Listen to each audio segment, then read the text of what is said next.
এই লক্ষ্মীর ভাণ্ডারটা বন্ধুরা আমি আগেই কালার করেছিলাম। কালার করে কালকে আমি লক্ষ্মীর ভাণ্ডারটা ছেড়েছিলাম। তো সিম্পলভাবে খুবই সুন্দর লাগছিল।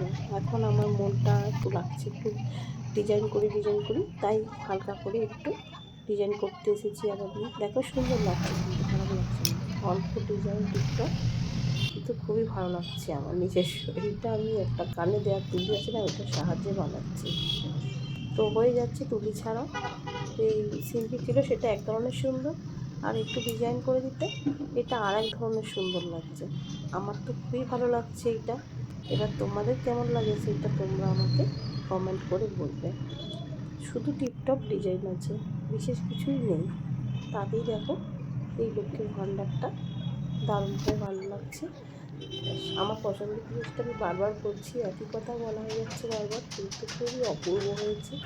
আশা করছি তোমাদের খুবই ভালো লাগবে এবং তোমরা আমাকে নিশ্চয়ই বলবে কেমন হয়েছে আমার লক্ষ্মী ভাণ্ডার।